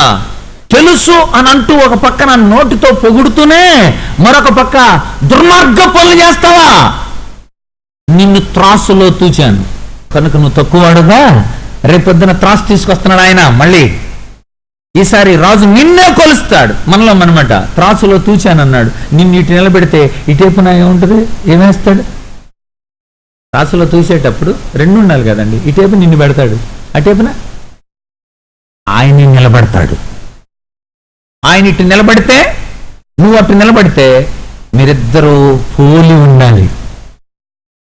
తక్కువ వాడు కనబడ్డావా? తీసేస్తాను అంతే. ఆయన నిర్ణయం అదే, నన్ను పోలి ఉండాలి. యోహాను 1 పత్రిక 3వ అధ్యాయం 1-2 వచనాలు. మనము దేవుని పిల్లల మగునట్లు తండ్రి మనకెట్టి ప్రేమ అనుగ్రహించును చూడుడి. మనము దేవుని పిల్లలమే. ఈ హేతు చేత లోకం మనల్ని ఎరగదు, అది ఆయనని ఎరగలేదు. ప్రియులారా, మనం ఇంకా ఏమవుదామో ఇంకా ప్రత్యక్షపరచబడలేదు, కానీ ఆయన ప్రత్యక్షమైనప్పుడు ఆయనను పోలి ఉండము, ఎరుగుదము. కనుక ఆయన ఉన్నట్లుగానే ఉంటాం. అంటే ఆయనను పోలి ఉందమో, బెత్సలేం లైక్నెస్, ఆయన వలె ఆయనను పోలి ఉంటాం. మనం త్రాసులో చూస్తే ఆయన మనం దైవత్వంలో అలా ఉంటాం అనమాట. దేవుని పిల్లలుగా, దేవుని జనాంగంగా, దేవుని సొత్తైన ప్రజలుగా, దేవుని పేరు పెట్టమన్నారుగా ఆయన లక్షణాలతో ఉంటాం. బలా నమ్మకమైన మంచి దాసుగా. Very good. నువ్వు నన్ను పోలి ఉన్నావు. నువ్వు కనుక నువ్వు ఉత్తముడివేనా? పడిపోయిందా?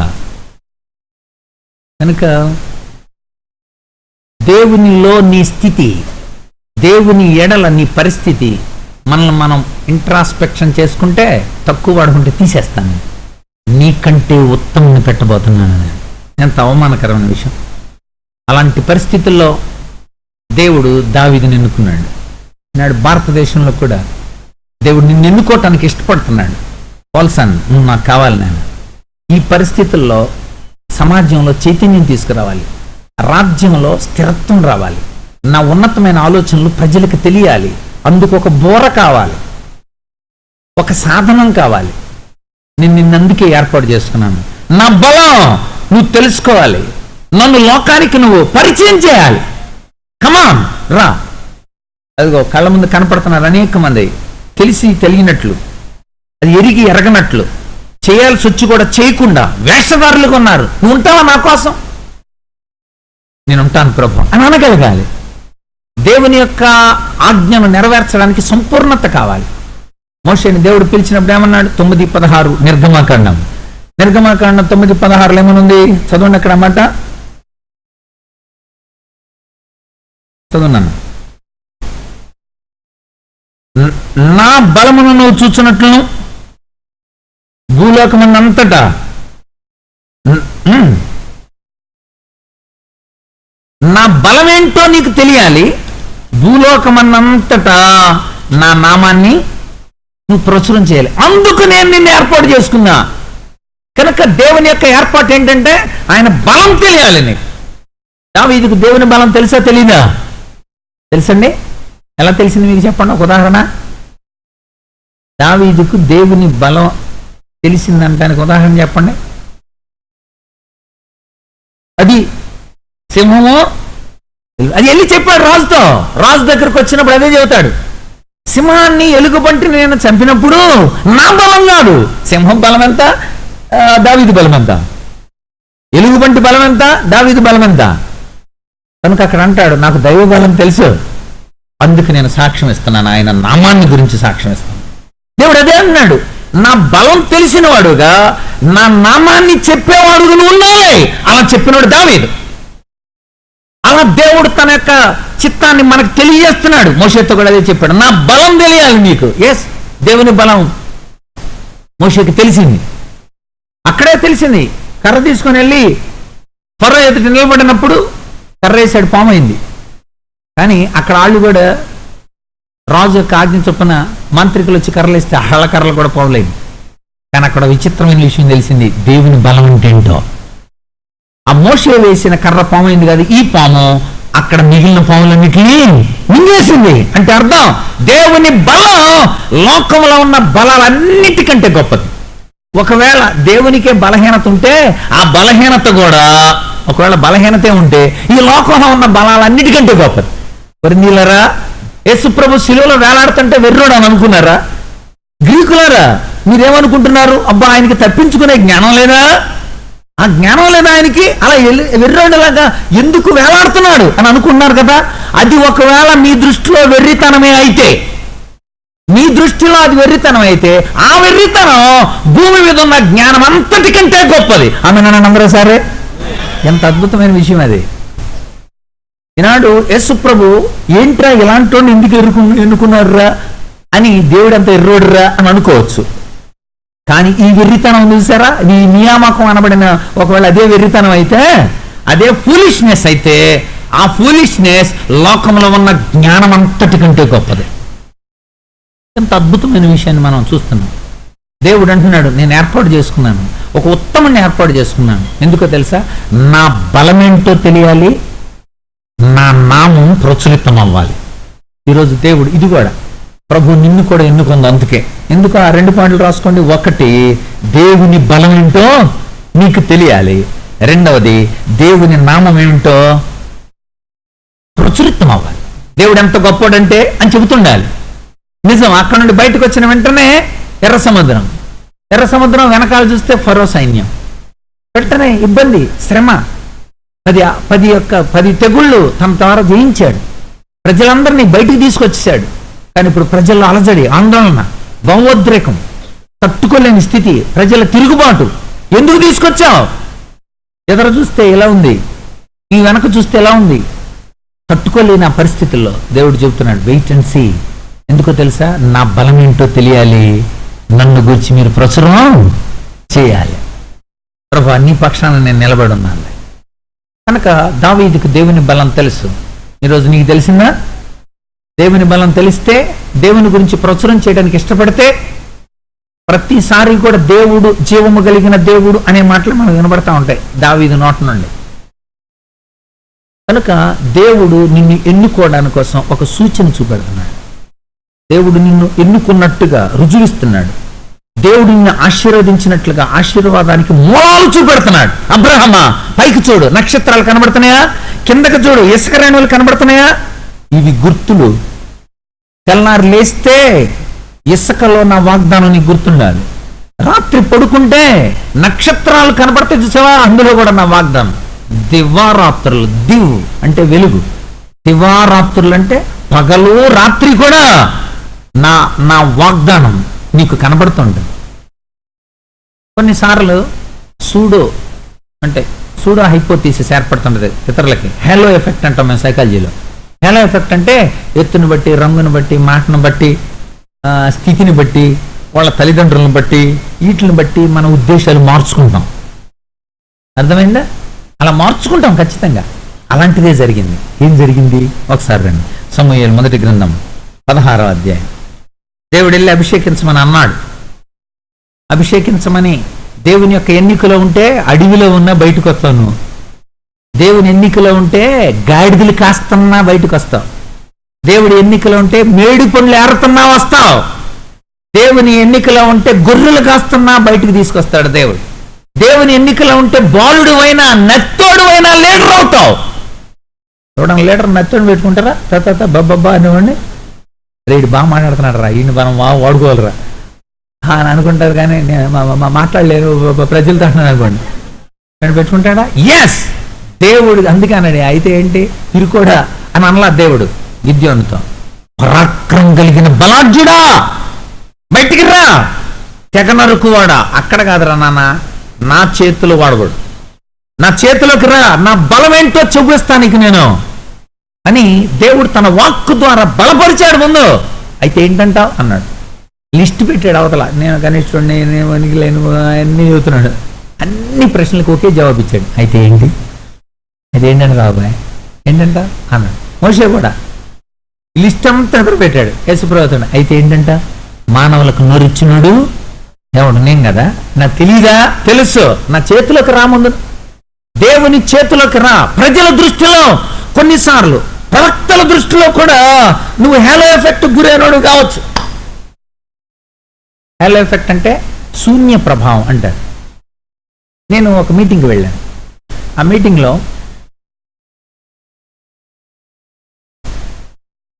వారికి నేను అసలు తెలియదు.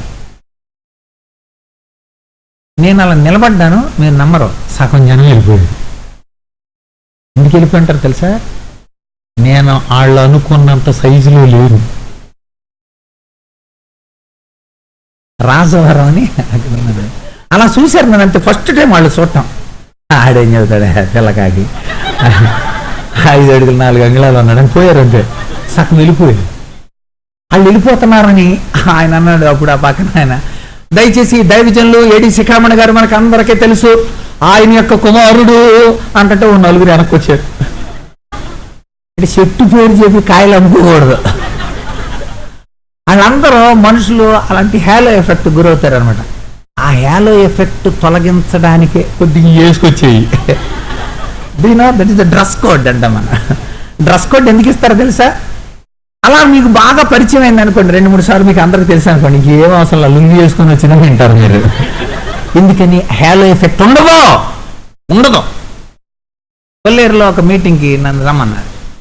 నేను వెళ్ళి చర్చిలో ప్రసంగించమన్నారు. ముందు చర్చిలో ప్రసంగించాను. ప్రసంగించిన తర్వాత అక్కడున్న వరల్డ్ విజన్ బ్రదర్ చెప్పారు నాకు, బ్రదర్ మిమ్మల్ని ఎందుకు పిలిచారో తెలుసా? వాళ్ళు పెద్ద మీటింగ్లు పెడుతున్నారు, ఆ మీటింగ్కి మీరు సరిపోతారో లేదో నేను మీటింగ్ పెట్టారంటే అది శాంపుల్ ప్రసంగం అన్నమాట. సరే అయిపోయిన తర్వాత సాయంత్రం నేను వెళ్ళిపోతే, బ్రదరు నేను సరిపోయిన వాళ్ళకే. అందులో సంఘ పెద్ద అన్నాడంట, ఇదిగో మనం 24x48 స్టేజ్ చేస్తాం, మనం ఏమంటాడు అన్నాడు. ఆనలేదంట నేను వాళ్ళకి. మరి ఏమానేనని పిలిచారు అన్నయ్య వాళ్ళు మరి అంటే that is the hello effect. అది హేలో ఎఫెక్ట్ అంటే. సమూయేలు అభిషేకింపబడడానికి దేవుని ద్వారా వచ్చినోడే, దేవుని ద్వారా వచ్చినోడు వెళ్ళి యెషయా కొడుకులను అభిషేకించు అన్నాడు అంతే దేవుడు. సరే వెళ్ళాడు, అక్కడికి వెళ్ళిన తర్వాత ఏం చూస్తున్నాడో మీకు అర్థమై ఉంటుంది. అక్కడ ఏం చూస్తున్నాడు అనమాట. సమూయేలు కూడా కొంచెం రాజుగా ఉండాలంటే అని మాట్లాడాలన్నమాట. జైపాల్ గారు రంగు ఉండాలన్నమాట, అంత ఎత్తు అలా అనాలన్నమాట. కొంచెం లావు ఎత్తు రంగు జబర్దస్త్ మనవాడు అలా ఉండాలన్నమాట కదా. మన దృష్టి అదే కదా. అది చూడంట దేవుడు. అంటే సమూయేలు ఏం చూసి ఉంటాడు మనకు అక్కడ అర్థమైంది. ఏమన్నాడు? వచ్చాడు, సమాధానం వచ్చితే మీరు శుద్ధులే, నాతో కూడా బలికి రండి అని అన్నాడు. ఎలియాబుని చూచి నిజముగా యెహోవా అభిషేకించిన వాడు ఆయన ఎదుట నిలిచి ఉన్నాడని అనుకునేను. ఎలా అనుకున్నాడండి అసలు? Because he was army person. Army వాడే అంటే రాజుగా పనికొస్తాడని అనుకున్నాడు. That is the hello effect. నువ్వు కూడా అలాగే అనుకుంటారు, ప్రజలు కూడా అలాగే అనుకుంటారు. ఫస్ట్ పుట్టాడు కనుక వీడి దేవుడికి సమర్పితం. నువ్వు కూడా చదివేస్తావా? దేవుడు కడసారు నేను కూడా అనుకుంటాడు కనుక చాలా అసలు మన హేలో ఎఫెక్ట్ అనమాట. అది ప్రజల దృష్టిలో ఉన్న విషయం దేవుడి దృష్టిలో ఉన్న విషయాన్ని కంపేర్ చేసుకోవాలి కదా. ఎలియాబును చూసి ఎత్తడే అని అనుకున్నాడంట. సరే వెంటనే అలా కనుక అభిషేకించేస్తాడేమో, నూనె వేసేస్తాడేమో దేవుడు. అతని రూపాన్ని ఎత్తుని లక్ష్య పెట్టకు అంటే సమూయేలు ఏం లక్ష్య పెట్టాడనమాట? రూపము ఎత్తు. దీన్ని హేలో ఎఫెక్ట్ అంటారు. శూన్య ప్రభావం. మనిషిలో క్యాజువల్గా వచ్చే సాధారణమైన భావన అన్నమాట. సిల్వర్ జూబిలీకి పిలిచారు నెల్లూరులో. నేను అప్పుడు ఎంఈడి చేస్తున్నాను. బ్రదర్ మీరు రావాలి సిల్వర్ జూబిలీకి, యూత్కి మాట్లాడాలి అన్నారు. అక్కడ నన్ను తీసుకెళ్ళటానికి విక్రమ్ అని కీబోర్డ్ ఆర్టిస్ట్ తీసుకెళ్ళాడు ఆ పాస్టర్ గారి దగ్గర. తీసుకొని వెళ్తున్నప్పుడు విక్రమ్ ముందు నడుస్తున్నాడు. పాస్టర్ గారు విక్రమ్ తాను ఇది పాల్సం గారు తీసుకొస్తున్నాను కదా, ఇదిగోండి ఏనా అన్నాడు. లోపలికి తీసుకొచ్చిన తర్వాత ఇక సిల్వర్ జూబిలీ గురించి మాట్లాడతలా. ఎందుకని ఆ తర్వాత అన్నాడు, అన్నయ్య కొంచెం నువ్వు ఎత్తుడు తెలిసిందే, కొంచెం ఎత్తుండాలి అన్నమాట. ఇంకా కొంచెం 6 అడుగులు ఉంటే 60 సార్లు పిలుస్తారు ఇక్కడికి, మిమ్మల్ని కదా నెల్లూరుకి. ఎత్తుని రూపాన్ని లక్ష్య పెడతారు. మనుషులు లక్ష్య పెట్టు వాటిని యెహోవా అంటే దావీదులో ఎత్తు లేదు. ప్రజలకి ఇష్టమైన ఒకవేళ కార్యం లేకపోవచ్చేమో గొర్రెలు కాస్తున్నాడని. దావీదు యొక్క చేసే పని, దావీదు యొక్క ఎత్తు ప్రజలకు ఒక వ్యతిరేకం కావచ్చేమో ఎన్నికకు, కానీ నాకు ఇష్టమే. దేవుడు అన్నాడు నువ్వు ఏ పని చేసినా నాకు ఇష్టమే. యెఫ్తా తోలివేయబడిన వాడే, కానీ దేవుడు ఒక మంచి అవకాశాన్ని ఇస్తున్నాడు. వెంటనే యెఫ్తా మిస్పాలో యెహోవా సన్నిధిలో తన సంగతంతా చెప్పుకున్నాడు. న్యాయాధిపతుల గ్రంథం 11:11. తోలివేయబడినవాడు కావచ్చు, నువ్వు కూడా కావచ్చు. హేలో ఎఫెక్ట్ కు గురై ఉండొచ్చు. నిన్ను చూసేవాళ్ళు ఎన్నిక చేయలేకపోవచ్చు. నిన్ను చూసిన వాళ్ళు నువ్వు మాట్లాడుతుంటే ఈడు నాయకుడు అవుతాడురా, నిజంగా దేవుడి చేత ఎన్నిక చేయబడినాడంటరా అని అనుకొని ఉండొచ్చు. కానీ దేవుడు అంటున్నాడు అతన్ని కాదు నేను ఏర్పాటు చేసుకుంది, నేను ఇతన్నే కనుక. అందుకని అంటాడు సమూయేలు 2వ గ్రంథం 14:14 చదవండి. చాలా చక్కని మాట ఉంటుంది అక్కడ. మనం అందరం చనిపోదాం కదా, నేలను ఒలికిన మీదట మరలా ఎత్తలేని నీటి వలె ఉన్నాము. దేవుడు ప్రాణము తీయక తోలివేయబడిన వాడు తనకు దూరస్తుడు కాకయుటకు ఆయన సాధనాలు కల్పిస్తున్నాడు. తోలివేయబడినవాడు, తృణీకరింపబడినవాడు, ప్రజల చేత ఎన్నిక కాబడనివాడు, ప్రవక్తల చేత గుర్తింపబడనివాడు, ప్రవక్తలే అతని ఎడల హేలో ఎఫెక్ట్ గురి కాబడి ఉంటే కూడా దేవుడు అంటున్నాడు ఐ విల్, నువ్వంటే నాకు ఇష్టం అన్న, నేను ఏర్పాటు చేసుకుంటున్నాను. నేను కడసారుడు అయినా పర్వాలేదు, నిన్ను ఏర్పాటు చేసుకుంటున్నాను. దేవుని యొక్క ఎన్నిక ఎంత అనూహ్యమైనది. దేవుని యొక్క ఎన్నిక అటు ప్రజలు లేకపోతే సమాజం, ఇంటివారు, ప్రవక్తల దృష్టిలో కంటే ఉన్నతమైంది. మళ్ళీ చెబుతున్నాను, ప్రవక్త కూడా ఇతడేనేమో అనుకున్నాడు అంతే. కొమ్ము తీసేసి ఆ కొమ్ము తీసి ఆ కొమ్ములో నుండి తైలు పోసేపోతున్నాడు. నెక్స్ట్ తర్వాత ఏం జరిగింది? మళ్ళీ అభినాదాబును పిలిచి సమూయేలు ఎదుట రప్పింగా అతడు యెహోవా ఇతన్ను కోరుకొనలేదని.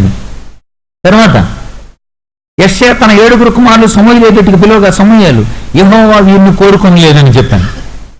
అర్థమవుతుంది, దేవుడు తనతో మాట్లాడుతున్న విషయం సమూయేలు గుర్తిస్తున్నాడు.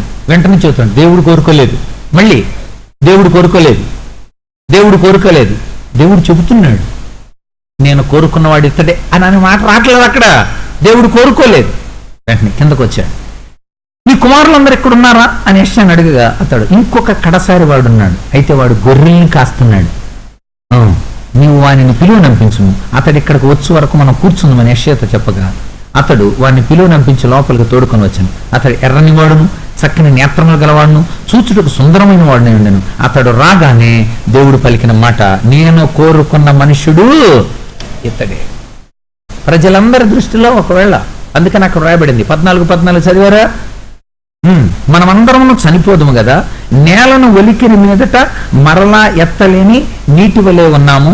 దేవుడు ప్రాణము తీయక తోలివేయబడిన వాడు తనకు అలాగే దూరస్తుడు కాక ఉండటానికి సాధనాలు కల్పిస్తాడంట. దేవుడు ఒక సాధనం కల్పించాడు. అమోనీయుల్ని పంపి ఓడిపోజేసి ఇజ్రాయేలీల్ని యెఫ్తాని రాజుగా ఉండడానికి, అదే అధిపతిగా పరిపాలకుడిగా ఉండడానికి కోసం దేవుడు ఒక సాధనం కల్పించాడు. దేవుడు నీకు కూడా ప్రపంచ పరిస్థితులు అన్ని చూస్తూ ఉన్నప్పుడు, లేకపోతే మన యొక్క కర్నూలు పరిస్థితులు చూస్తూ ఉన్నప్పుడు, మన చుట్టుపక్కల గ్రామాల పరిస్థితులు చూస్తూ ఉన్నప్పుడు దేవుడు నీ కోసం కల్పించిన ఒక అద్భుతమైన సాధనం యూత్ క్యాంప్. ఈ క్యాంపు ద్వారా నువ్వు బలపరచబడాలని, నువ్వు ఎన్నిక చేయబడుతున్నావని నీ మనస్సులో దృఢనిశ్చయత కలగాలి. దావీదు దగ్గరికి వెళ్ళి చెప్పుంటారు వాళ్ళు, దావీదా నేను రమ్మంటున్నాను. దావీదు వస్తా ఉన్నాడు. దావీదు వస్తున్నప్పుడే దేవుడు చెబుతున్నాడు అతడు నేను ఏర్పాటు చేసుకున్న మనుషుడు. ఎందుకంటే దేవుడు హృదయాన్ని చూస్తాడు, ఉత్తముని ఎన్నుకుంటాడు. దేవుని చిత్తాన్ని నెరవేర్చడానికి కోసం తన మనస్సులో సంసిద్ధత కలవాన్ని చూస్తాడు ఆయన. అందుకనే దావీదు అక్కడికి వచ్చిన తర్వాత జరిగిన సంఘటన, కోరుకున్న వారి యొక్క తత్వ లక్షణాలు ఇక్కడ స్పష్టంగా చెప్పాడు. మొట్టమొదటిది 13వ వచనం, తైలపు కొమ్మును తీసి వాని సహోదరులు ఎదుట వారిని అభిషేకం చేసెను. నాట నుండి యెహోవా ఆత్మ దావీదు మీదికి బలముగా వచ్చిన. ఆత్మ చేత నింపబడిన దావీదు. పరిపాలన కావాలంటే, కార్యం జరగాలంటే పరిశుద్ధాత్ముడు లేకుండా కార్యం జరగదు.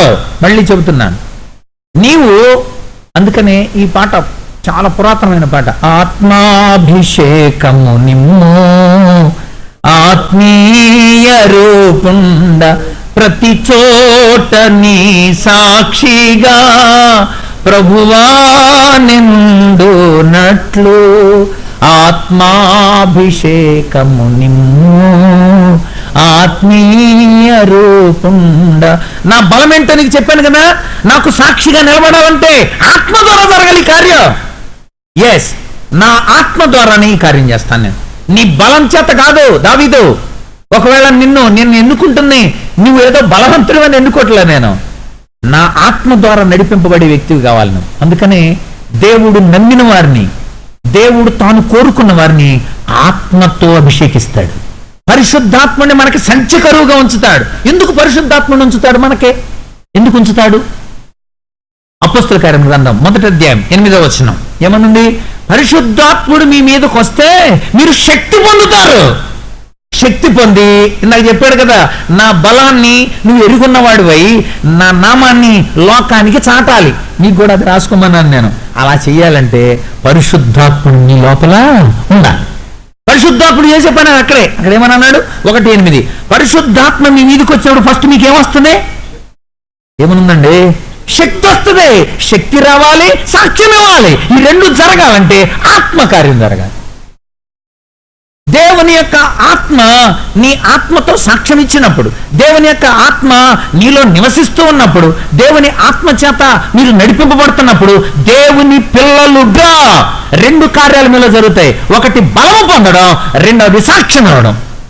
ఇక్కడ దేవుని ప్రత్యక్షత అనుభవిస్తున్న మీరు బలం పొందాలి. ఇక్కడ దేవుని ఆత్మ ద్వారా బలం పొందుతూ ఉండాలి. అప్పుడు సాక్ష్యం ఇవ్వగలుగుతారు. నిజమే, దేవుడు పిలిచిన వాళ్ళు, దేవుని యొక్క ఇష్టాన్ని నెరవేర్చేవాళ్ళు, ఉత్తములుగా దేవుని చేత ఎన్నిక చేయబడిన యవనస్తులైన మీరు దేవుని ఆత్మపూర్ణుల వారు. ఆత్మ పూర్ణత్వం అంటే అర్థం ఏంటంటే పరిశుద్ధాత్మనికి సంపూర్ణంగా విధేయత చూపించడాన్ని ఆత్మపూర్ణం అంటారు. అర్థమైందా? ఆత్మపూర్ణులై ఉండి అని ఉంటుంది. అప్పుడప్పుడు వచ్చి వెళ్ళిపోయే ఆత్మ కదా ఆయన మనలో ఉంటాడు, మనతో ఉంటాడు. అసలు ప్రార్థన చేయటం ఎలాగో యుక్తంగా దేవుని ఎలా అడగాలో తెలియకపోతే కూడా మనలో నుండి మనకి సహాయపడే పరిశుద్ధాత్ముడు.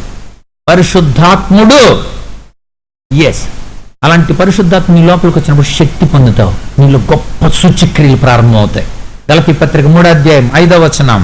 గలతీ 3:5. ఆత్మను మీలో ఉంచి మీలో అద్భుతాలు, ఆత్మను మీకు అనుగ్రహించి అది మీలో అద్భుతాలు చేస్తాడు. నిజమే, దావీదులోనికి దేవుని ఆత్మ, దావీదు దేవుని యొక్క ఆత్మ పూర్ణత్వంలోనికి చేర్చబడిన అద్భుతాలు. ఎస్, నీ జీవితం ద్వారా దేవుడు గొప్ప కార్యాలు చేయడానికి ఇష్టపడుతున్నాడు. అయితే దేవుని ఆత్మకు నువ్వు విధేయుడిగా, దేవుడు మనల్ని నడిపించడానికి ఒక డ్రైవర్ని పెడతాడు అనమాట. డ్రైవర్ ఎంతకాలం మన శరీరంతో నడిపింపబడ్డాం మనం. కానీ ఇప్పుడు శరీరాన్ని కూడా తన ఆధీనంలో ఉంచుకునే ఆత్మ. అందుకని మీకు రోమాపత్రిక 7వ అధ్యాయానికి 8వ అధ్యాయానికి ఒక తేడా ఉంటుంది.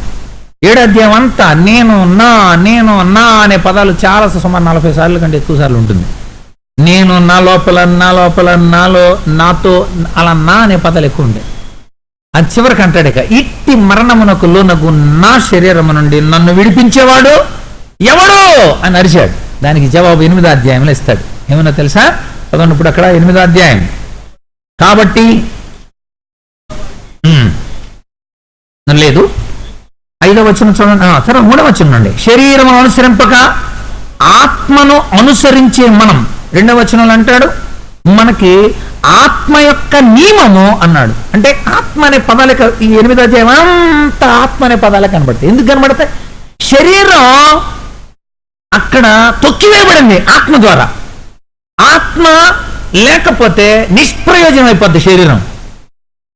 కనుక దేవుడు ఏం చేస్తాడంటే ఆ ఆత్మ ద్వారా కంట్రోల్లో ఉంచుతాడు అన్నమాట. అంటే పరిశుద్ధాత్ముడు ఏం చేస్తాడంటే శరీరం రెచ్చిపోకుండా, శరీర కార్యాలు జరగకుండా పరిశుద్ధాత్ముడు కంట్రోల్లో ఉంచుతాడు. నువ్వు రెచ్చిపోతున్నావు అంటే అర్థం ఏంటంటే ఆత్మాధీనం లేదని అర్థం. ఎస్, దేవుడు తిమోతికి రాసిన, ఇది ఇక్కడే ఉంచండి, తిమోతి పత్రిక 2వ పత్రిక 1వ అధ్యాయం 7వ వచనం. అక్కడేమనుంది? తిమోతి 2వ పత్రిక 1:7. దేవుడు మనకు శక్తియు ప్రేమయు ఇంద్రియ నిగ్రహము కలిగిన ఆత్మనిచ్చినే గాని పిరికితనం కలిగిన ఆత్మను దేవుడు మనకే, పిరికితనం కలిగిన ఆత్మను దేవుడు వల్ల అంటే కంట్రోల్ చేయగలిగిన ఆత్మ, తన ఆధీనంలో ఉంచుకోగలిగిన ఆత్మ, దేవుని గురించి సాక్ష్యం ఇవ్వడానికి కోసం మీలో ఉన్న పరిశుద్ధాత్ముడు. ప్రియమైన దేవుని బిడ్డలారా, దావీదు దేవుని యొక్క ఆత్మను పొందినవాడే. దావీదు దేవుని యొక్క పరిశుద్ధతను తన జీవితాల్లో కలిగిన వాడే ప్రభు కోసం ఇప్పుడు బలపరచబడుతున్నాడు. ఒక గొప్ప కార్యాలు చేయాలి, సూచక్రియలు చేయాలి, ఆత్మ ద్వారా నడిపించబడాలి. శరీర కార్యాలు స్పష్టమవుతూ ఉన్నప్పుడు ఆత్మ ద్వారా దేవుని యొక్క నియమాల్ని పాటించగలగాలి. ఆత్మ నియమానికి లోబడి ఉన్నాము కనుక రోమాపత్రిక మళ్ళీ 8వ అధ్యాయానికి రండి. పాప మరణముల నియమం నుండి దేవుడు నన్ను విడిపించాడు. అక్కడ రాస్తూ 5వ వచనం. శరీరానుసారులు శరీర విషయముల మీద మనసుంటారు, ఆత్మానుసారులు ఆత్మ విషయముల మీద మనసుంటారు. అలాగే ఆత్మానుసారంగా మార్చబడ్డాడు కదా. అప్పుడప్పుడు దురాత్మ అతనంట సౌలు దగ్గరికి. దురాత్మ పోవాలంటే ఇప్పుడు ఏ ఆత్మ రావాలి చెప్పరేనండి? దేవుని ఆత్మ, అంతే కదా. దురాత్మ పోవాలంటే పరిశుద్ధాత్ముడు రావాలి. పరిశుద్ధాత్ముడు దావీదులో ఉన్నాడు కనుక మళ్ళీ పరిశుద్ధాత్మ ప్రేరితుడై దావీదెళ్ళి వీణ మీటితే సితారా కొడితే అప్పుడు దురాత్మ వెళ్ళింది. అర్థమవుతుందా? దేవుని ఆత్మ కలిగిన వాడు వెళ్ళి చిన్న గిటార్లు అంటే చాలు, దేవుని ఆత్మ కలిగి ఉన్నవాడు కీబోర్డ్ అలా అంటే చాలు, దేవుని ఆత్మ కలిగిన వాడు తన స్వరాన్ని అలా వాడుకుంటే చాలు, దెయ్యాలు పరిగెత్తుకుపోతాయి. అంటే దానికి ముందు ఆత్మపూర్ణత్వం అవసరం. అది లేకుండా నువ్వు ఎంత కొట్టినా, ఎంత వాయించినా, ఎంత పాడినా, ఎంత పరిచయం చేసినా గొప్ప కార్యాలు జరగవు.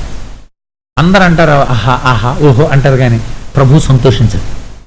దావీదు ఆత్మపూర్ణుడై ఉన్నాడు. అందుకోసం ఇక్కడ చూడండి, ఆత్మానుసారులు ఆత్మ విషయంలో మనసుంతురు, శరీరానుసారులు శరీర విషయంలో మనసుంతురు. 9వ వచనం, దేవుని ఆత్మ మీలో నివసించి ఉన్న ఎడల మీరు ఆత్మ స్వభావం కలిగిన వారే కానీ శరీర స్వభావం కలిగిన వారు కాదు. 14వ వచనం, ఎందరూ దేవుని ఆత్మ చేత నడిపింపబడుదురో వారందరూ దేవుని అంటే దావీదు దేవుని కుమారుడుగా దేవుని యొక్క ఆత్మ ద్వారా నడిపింపబడుతున్న దేవుని ఇంటివాడుగా ఉన్నాడన్నమాట.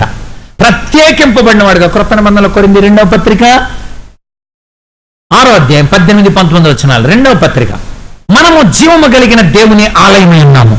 ఎందుకు? ఆత్మ ఉన్నాడు కనుక. అంతే కదండి. మొదటి పత్రిక 6:18-19 కూడా అదే మాట ఉంటుంది అనమాట. ఆయన ఆత్మ మనలో నివసిస్తున్నాడు కనుక మీరు దేవుని మందిరాలు. మనము ఆత్మను అనుసరించి నడుస్తున్నాం. దేవుని పిల్లలం, దేవుని మందిరాలం. మనం ఎలాగయ్యాం? ఆత్మ ద్వారా. ఇక్కడ ఏమంటాడు చూడండి, మనము దేవుని మందిరాలమై ఉన్నామన్నాడు. మందిరాలం ఎలాగయ్యామండి? కొరింథీ మొదటి పత్రిక 6:19, మీ దేహము దేవుని వల్ల మీకు అనుగ్రహింపబడి మీలో ఉన్న పరిశుద్ధాత్మకు ఆలయమై ఉన్నదని మీరు ఎరుగరా? పరిశుద్ధపరచబడిన మీ దేహం పరిశుద్ధాత్మ చేత నింపబడితే అది దేవాలయమైంది. కనుక దేవుడు అంటున్నాడు, మీరు నా కుమారులు అవుతారు. నా ఆత్మ మీలో నివసిస్తున్నాడు, మా ఆత్మ నిన్ను నడిపిస్తున్నాడు. అక్కడ రాయబడిన మాట ఇప్పుడు మళ్ళీ 2వ పత్రికలో చదవండి. మనము దేవుని ఆలయమై ఉన్నాము, అందుకు దేవుడు ఇలాగూ సెలవిచ్చుతున్నాడు, నేను వారిలో నివసించి సంచరించును, నేను వారి దేవుడినైందును, వారు నాకు ప్రజలైందరు కనుక మీరు వారి మధ్య నుండి బయలు వెళ్ళి ప్రత్యేకంగా ఉండండి, అపవిత్రమైన దాన్ని ముట్టకడని ప్రభువు సెలవిచ్చుచున్నాడు కదా. నేను మిమ్మల్ని చేర్చుకొందును, మీకు నేను తండ్రిని అయిందును, మీరు నాకు కుమారులను. ఆహా, ఎంత గొప్ప! అందరూ ఆమేనండి. Yes lord. ప్రభు, మేము మీకు కుమారులం కుమార్తెలేం. చివరి 180 సెకండ్లు ఒకసారి మనం కూడా ఆలోచించాలి. ఆత్మపూర్ణులమై ఈ కార్యాన్ని చేస్తున్నామా? ఆత్మపూర్ణులమై ప్రభువుని ఆరాధిస్తున్నామా? దావీదు ఆత్మపూర్ణుడై ప్రతి కార్యం చేశాడు. చూడండి, వెంటనే ఉంటుంది అక్కడ, యెహోవా ఆత్మ సౌలును విడిచిపోయి యెహోవా దురాత్మ ఒకటి అతను వెరసింపగా సౌలు సేవకులు వచ్చి, అయ్యా మాకు తెలిసిన ఆయన ఒక ఆయన ఉన్నాడండి, అతను తీసుకొస్తామండి. ఎందుకని? అతడు ఆత్మపూర్ణుడు, వీడు దురాత్మపూర్ణుడు. ఈ దురాత్మపూర్ణుల దగ్గరలో ఉన్న దురాత్మ పోవాలంటే ఎవరు రావాలి చెప్పండి? ఆత్మపూర్ణులు రావాలి. ఆత్మపూర్ణులు పాడే పాట, ఆత్మపూర్ణులైన వాళ్ళు వాయించే వాయిద్యాలు ప్రభు ద్వారా గొప్ప కార్యాలు చేసే వ్యక్తులుగా ఉంటారు. దేవుని యొక్క బలం ఎరుగుండాలి, దేవుని నామాన్ని ప్రచురించాలి. అందుకు పరిశుద్ధాత్ముడు అవసరమే. పరిశుద్ధాత్ముడు లేని కార్యం నిర్వీర్యం. పరిశుద్ధాత్ముడు లేకుండా చేసే ఏ కార్యమైనా ఫలం ఉండదో. ప్రజల చప్పట్లు ఉంటాయి అంతే. ప్రజలు మెచ్చుకోవచ్చు కానీ దేవుడు మెచ్చుకోడు. ఈరోజు ఆయన హృదయానుసారుడిగా నేను కోరుకున్న మనుషుడు దావీదు ఎంత విధేయుడిగా, ఎంత దైవ లక్షణాలతో ప్రభువులో ఉండడానికి ఇష్టపడుతున్నాడు. మనం కూడా అలా ఉన్నాం. అట్టి కృప పరిశుద్ధాత్ముడు మనకు అనుగ్రహించును గాక. ఆమేన్. చిన్న ప్రార్థన చేద్దాం. పరిశుద్ధుడైన తండ్రి, నీ నామమును బట్టి స్తుతిస్తున్నాను. నేను ఈ చివరి దినం, ఈ మొదటి వర్తమానంలో మీరు మాతో ఉన్నారు. వందనాలు ప్రభువా. దావీదు యొక్క జీవితాన్ని పరిశీలన చేసుకుంటున్నాం, మా జీవితాన్ని పోల్చుకుంటున్నాం. నీ నామము ద్వారా, నీ ఆత్మ ద్వారా మాకు అనుగ్రహించిన సందేశాన్ని బట్టి వందనాలు చెల్లిస్తూ, చేరిన ప్రజలందరూ, యవనస్తులందరూ నీ ద్వారా ఎన్నిక చేయబడిన వారై, నీ ద్వారా ఆశీర్వదింపబడిన వారై, నీ ఆత్మ చేత నడిపించబడే నీ జనాంగంగా, నీ సొత్తైన ప్రజలుగా ఉన్నట్లు మీ కృపా కటాక్షం బిడ్డలందరితో ఉంచి మీరు మహిమ పొందమని మా ప్రభు, మా రక్షకుడు, మమ్మల్ని ఎన్నిక చేసుకున్న యేసయ్య పరిశుద్ధ నామమున స్తుతించి వేడి ప్రార్థిస్తున్నాము తండ్రి. ఆమేన్. Thank you friends.